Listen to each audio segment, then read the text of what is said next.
ఈ టైటిల్ చూసి ఇది నిజమా కాదా లేకపోతే దీంట్లో ఏమైనా మతలబు ఉందని మీరు అనుకోవచ్చు. వాస్తవంగా అమెరికా అయితే నాటో కూటమి నుంచి బయటికి రావడానికి ప్రయత్నాలు చేస్తోంది.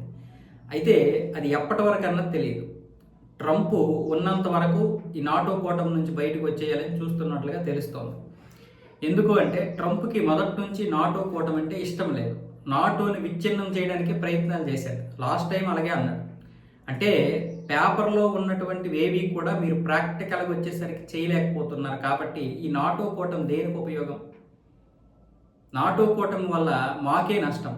65% లేదా 70% మేమే ఇస్తున్నాం నిధులు నాటోకి. మిగతా 31 దేశాలు ఏమొచ్చేసి మిగతా 30% ఏమో సమకూరుస్తున్నాయి. కొన్ని దేశాలు వాళ్ళ జీడిపి నుంచి 2% కూడా ఇవ్వడం లేదని కూడా ఆరోపిస్తున్నాడు ట్రంప్. ఎందుకు ఇలాగ ఆరోపిస్తున్నాడంటే ఇరాన్ యుద్ధంలో ఏ నాటో దేశం కూడా ఆయనకి రాలేదు. బ్రిటన్ తప్ప పెద్దగా సపోర్ట్ చేయలేదు. ముఖ్యంగా వెస్ట్ యూరోపియన్ దేశాలు సపోర్ట్ చేయడం లేదు అంటున్నాడు. అంటే ఫ్రాన్స్ కావచ్చు, స్పెయిన్ కావచ్చు, ఇటలీ కావచ్చు, ఈ దేశాలు కనీసం కిమ్మురమని కూడా అనలేదు. మిగతా దేశాలు అయితే స్పందించాయి తప్ప ఈ దేశాలు ఏం అనలేదంట. అందుకోసం ఇప్పుడు నాటోలో దేనికి, ఇప్పుడు నాటో కూటమిలో ఉన్నటువంటి ఆర్టికల్ 5 ప్రకారం నాటో దేశానికి చెందినటువంటి ఏ దేశం మీద అయినా సరే ఇతర దేశాలు దాడి చేస్తే అన్ని నాటో దేశాల మీద దాడి చేసినట్లుగానే భావించాల్సి వస్తుంది. తద్వారా ఈ నాటో దేశాలన్నీ కూడా సదరు దాడి చేసినటువంటి దేశం మీద ప్రతీకార దాడులు చేయాలి అని ఉంది. అది అంతర్జాతీయ చట్టాన్ని ఉల్లంఘించడం కూడా కాదు, ఇది నాటో దేశం చట్టం అని కూడా చెప్పారు.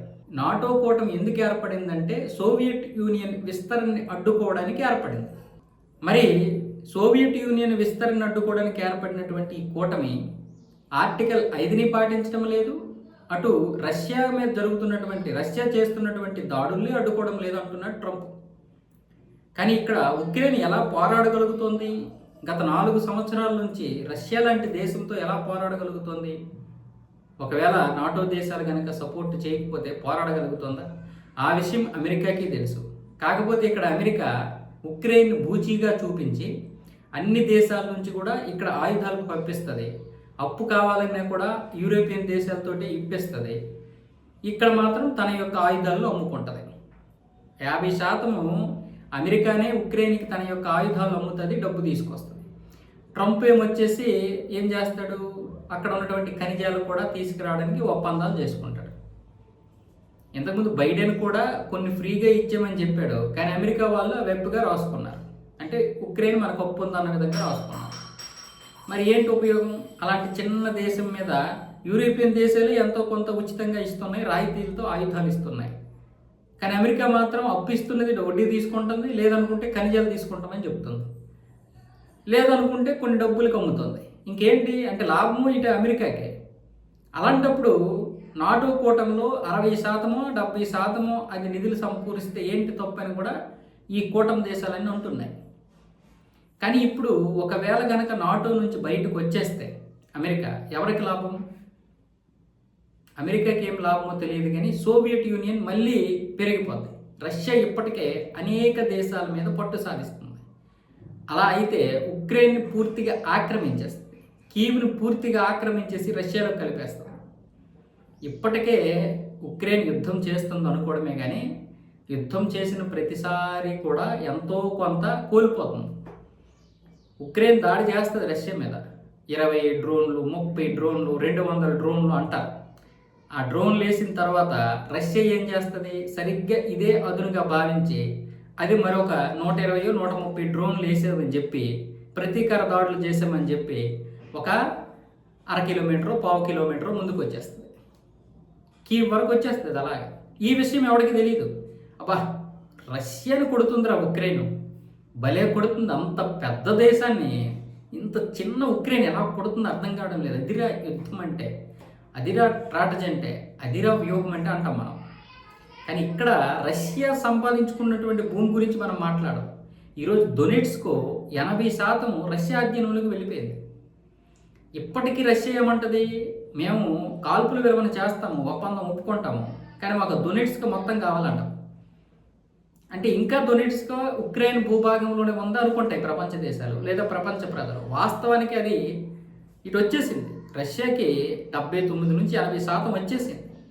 యూరోపియన్ దేశాల బాధ కూడా అదే. మొత్తం అది ఆక్రమించుకున్నాక ఈ యుద్ధం వల్ల ఏంటి ఉపయోగం? మనం కాల్పుల విరమణ చేసినా రష్యా అదే కోరుతుంది, కాల్పుల విరమణ చేయకపోయినా రష్యా అదే ఆక్రమించుకుంటుంది.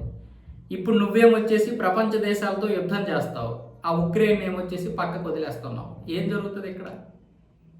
ఏం జరుగుతుంది? మొత్తం అది ఆక్రమించుకుంటుంది. నువ్వు ఎక్కడ ఆపావు? మాతో ఆయుధాలు ఇప్పిస్తావు, మాతో అప్పులు ఇప్పిస్తావు, నీ ఆయుధాలు అమ్ముకుంటావు. ఇప్పుడేమొచ్చేసి నేను ఇరాన్తో యుద్ధం చేస్తున్నాను, నాతో రండి అంటావు. ఎవడెళ్ళమనండి నిన్ను ఇరాన్తో యుద్ధం చేసినప్పుడు? నాటో కూటమి దేశాలు కూర్చోబెట్టావా? కూర్చోబెట్టి మాట్లాడావా? నేను ఇలా ఇరాన్తో యుద్ధానికి వెళ్తున్నాను.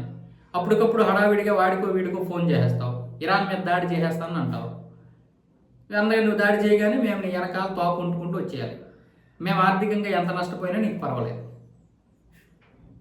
తర్వాత పర్యవసనాలు మేము పడాలి. ఇదే కదా. అందుకని ఇప్పుడు యూరోపియన్ దేశాలు అలాగే నాటో కూటమి దేశాలన్నీ కూడా చేతులు ఎత్తేసాయి. నీ బాధ్యత నువ్వు పడరానాయని అనేసాయి. ఇప్పుడు ట్రంప్ బయటకు వచ్చేస్తే ఎవరికి నష్టం? ఇప్పుడు ఒకవేళ అమెరికా బయటకు వచ్చేస్తే సోవియట్ యూనియన్కి ఇంకా మంచిది.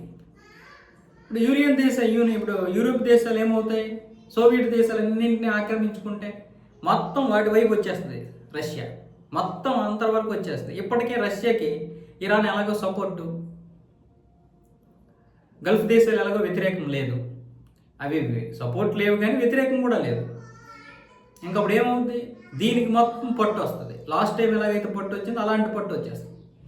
అప్పుడు పుతిన్ ఆపగలరా వీళ్ళు? ఇప్పటికే పుతిన్ భయపెడుతుంటాడు వాళ్ళని, యూరోపియన్ దేశాలు ఇప్పటికే భయపెడుతుంటాడు. మొత్తం ఆక్రమించాడు. ఇప్పటికే మైనారిటీలుగా ఉన్నటువంటి రష్యన్లు ఎక్కడైతే ఉన్నారో వాళ్ళందరినీ లేపుతాడు, అప్పుడు నిద్ర లేపుతాడు. అప్పుడు నాటోలో లేదు కాబట్టి అమెరికా ముందుకు రావడానికి లేదు. అంతర్జాతీయ చట్టాలను ఉల్లంఘించి ముందుకు వస్తే రష్యా ఏం చేయాలో అది చేస్తుంది. అంటే ఇప్పుడు పేపరు టైగర్ ఎవరు? నాటో కూటమిలో ఉన్నటువంటి దేశాలు పేపర్ టైగరే. అమెరికా చెబుతున్నటువంటివి కూడా పేపర్ టైగరే. ఒకవేళ అమెరికాకి బయటికి రావాలని ఉన్నా బయటికి రాలేనటువంటి పరిస్థితి. ఎందుకంటే రష్యా కుమ్మేస్తుంది మొత్తం.